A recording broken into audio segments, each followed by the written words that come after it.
बड़ पूजा होची कौन कहबे। जगतगुरु ठाकुर श्री श्री अभिराम परमहंसदेव शांत्यानंद आश्रम करमला शाखा हूँ रसुलगढ़ 10-11 वर्ष तले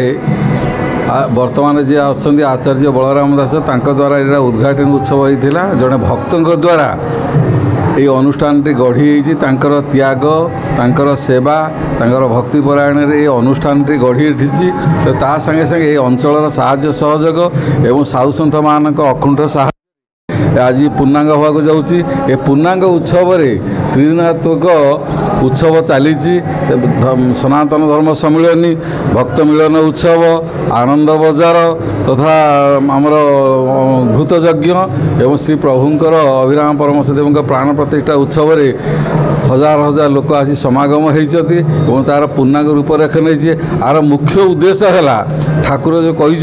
सिद्धगुप्त सनातन धर्म स्थापित करी भक्तों संगे खेली जाओ निज पुरी जो सिद्धगुप्त सनातन धर्म जो चिरंतन सनातन धर्म ये जो अवहेला होगी तो गुप्त लीला प्रकाश बेल काल जानी भकत वल्लभ ये जे शंख चक्र पाणी ये जो गुप्त लीला चली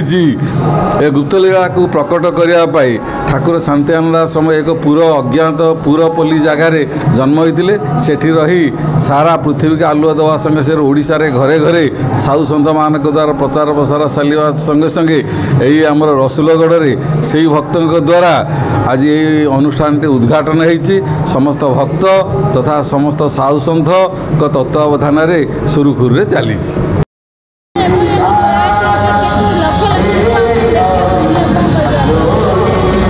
लोकों समावर्तन तो कार्यक्रम होती लोकों द्वारा लोक मानकर कार्यक्रम और लोक मानक ठाकुर अभिराम परमहंस जगतगुरु ठाकुर श्री अभिराम परमहंस देवंकर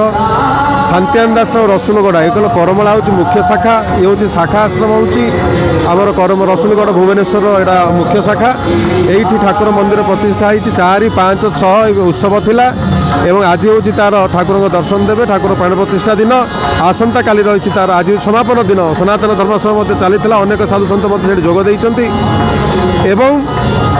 आसंता काली हूँ नगर कीर्तन समापन एवं नगर कीर्तन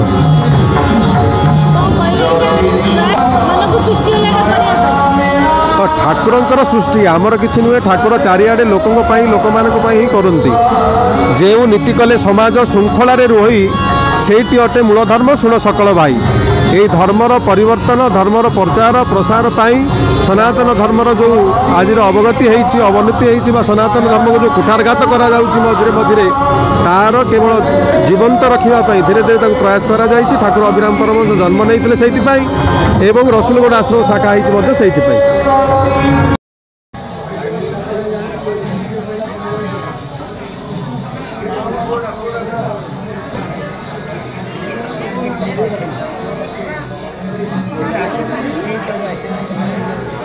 बाबा कौन किसी जे कहिए एई कि बाबा एई कि बाबा